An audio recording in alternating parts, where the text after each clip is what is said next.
Zolani Mahola is one of South Africa's most adored performers, best known as the lead singer of Afro fusion band Freshlyground.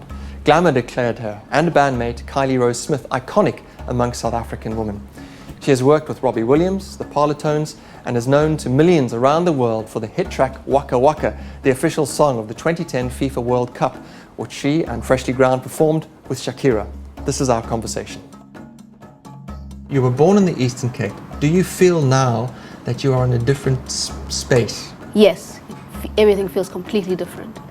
But I think that's also by virtue of the fact that I'm a living, breathing human being. You know what I mean? The last time I lived in the Eastern Cape was in 1999. You know, that was years ago. And I was a completely different animal then. How old were you in 99? In 99, I was, I don't know, that was my matric year.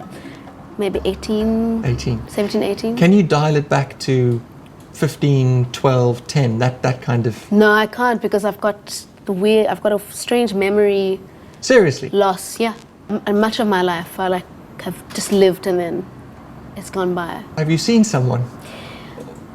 I have. It wasn't particularly about that, but I sort of know what it's about. It's just like a needing to just like forget. Okay. At a very young age, like it's almost a mental decision. Yeah. To just move on. I wish I could actually just switch that off, actually. Yeah. I genuinely didn't know that. Yeah, well, now you do. Do you have a sense of the stuff that you've wanted to forget? I do. You do? I do. I Okay. have a very good sense of it. So it's pathetic because I haven't actually forgotten the thing that I wanted to forget, but I'm forgetting everything else. Yeah.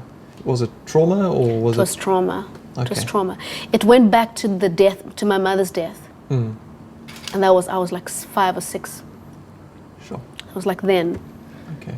So when you think of the time that you can remember as a young person in the Eastern Cape, how have you changed? Then, when I was little, I was maybe more eager to please in general, more to my detriment. You know what I mean? And then, and now, just as virtue of having all these years and these experiences behind me, I guess, I don't have that need as much. I still feel it somewhere in the back of my head. This need to I don't know, ingratiate or to appease or to make things easier for other people. But it's, thank Santa Maria, that's leaving me. Yeah. Yeah. This is something I did read, and I don't know if it's true false. or not. It's false. You said that there were perhaps some issues with self-belief, which isn't necessarily a unique thing. Yeah. But tell me a bit about that with you. It's got to do with a few things. I suppose. I mean, one of the things was my mother's passing, and just kind of not, because my dad he's a cool dude. He's really awesome guy. He's still with us. So after my mother passed away, he kind of had to retreat in himself, because she was his sweetheart. She was his world. So he couldn't really be. He was there, but he couldn't really be there. So I think that when you lose a parent, and that leads to losing another parent, even though they are there, there's something that really, there's a hole that needs to be bolstered somehow. And for many years I didn't have that center, which then I'm gonna contradict myself, because the flip side of that, my father kind of being a little bit removed, was I felt that he almost trusted me to be able to stand on my own 2 feet in the world. So, which was somehow a different thing to self-belief.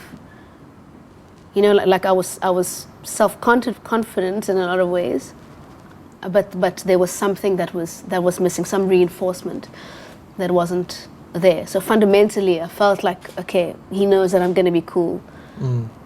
But then, there was also part of me that felt geez, well, who's looking after me? Yeah. Yeah. Lighter note. No, let's not go light. Let's go deep. Let's go down. We'll go deep again. You've said South Africa is a great place to be a performer. Why is it any different to any other place, do you think? in the time that Freshlyground was kind of coming out with music, there was such a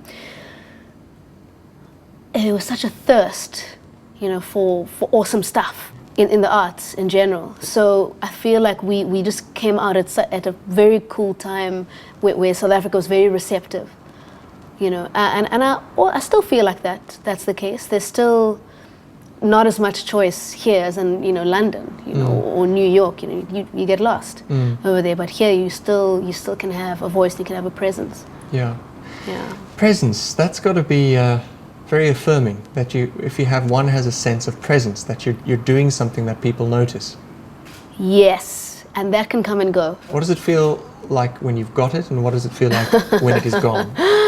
Well, I'm very, very aware of when I've got it and when I don't. Yeah. Have you got it now?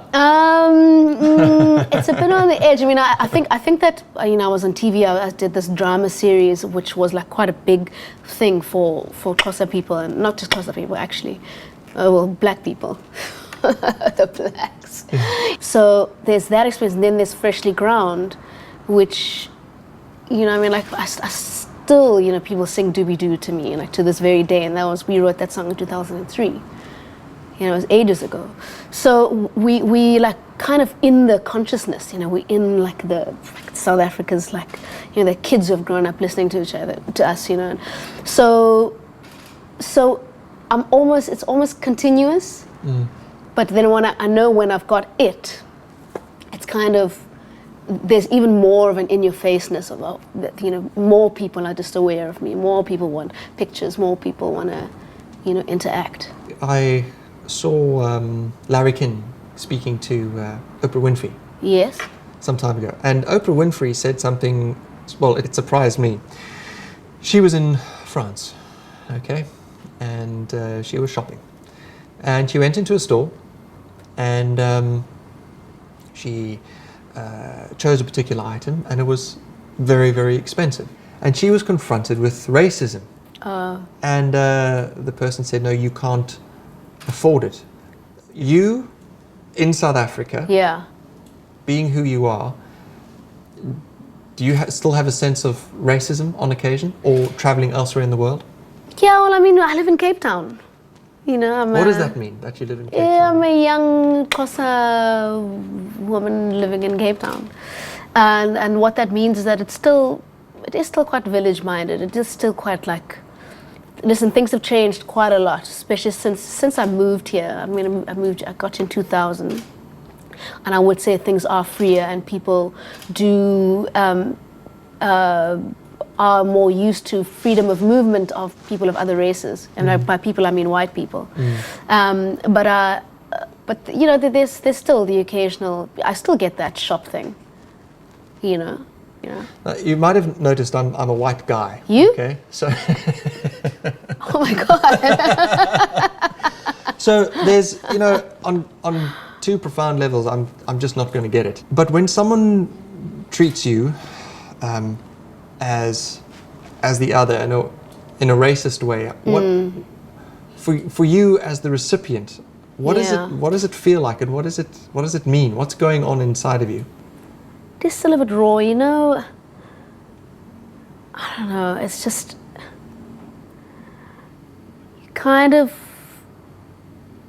just think God, where are you living? Where is this other person living? And have you not taken cognizance of the things that have happened in this country, and of how your people have treated my people, and how my people have treated your people, post 94, when it could have been so radically different.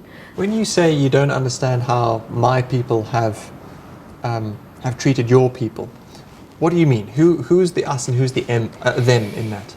What I was saying is, I don't understand how, in the face of what has gone on before, in the face of apartheid, how you can, in this day and age, and kind of just not recognize how lucky you are, actually.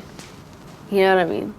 How lucky we all are. I mean, listen, don't get me wrong. I'm not saying that, white people should have been killed in their sleep, all that swart gevaar. Thanks for that. Stuff. No, yes, you can stay, darling. You can stay. Some of my best friends are white.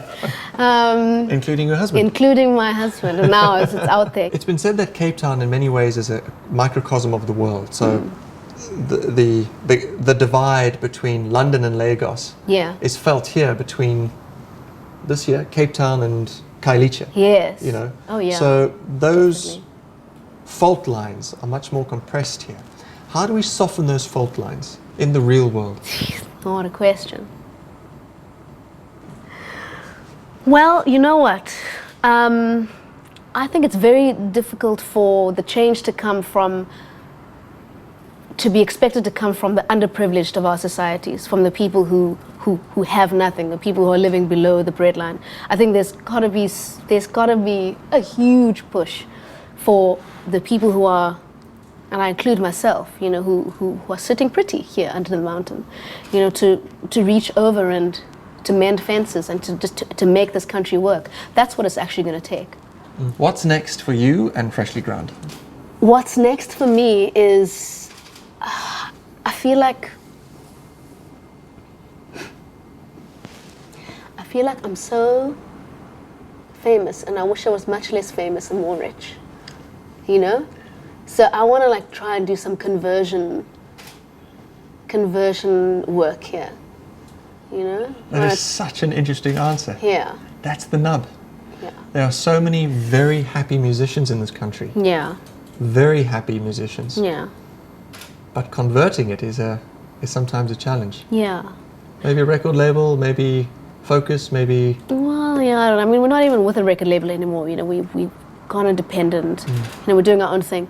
So I don't know, there's just some work that I've got to do to make that happen.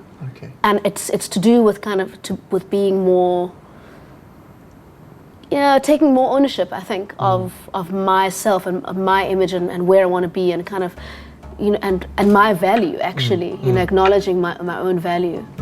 Yeah. The most important thing you've said over the last 30 crazy minutes? Oh gosh. Yeah, one of the last thing that I said, I suppose, you know, taking cognizance of my value, you know, and moving from there. That's one of the most important things. And some of my best friends are white. Yeah. Thanks for joining us today at the Table Bay Hotel. And we've got a special gift from Thomas and Benno, Master Shirt Makers. They're here at the waterfront. They have got a lovely range of women's shirts. Really beautiful stuff. Pass it on. So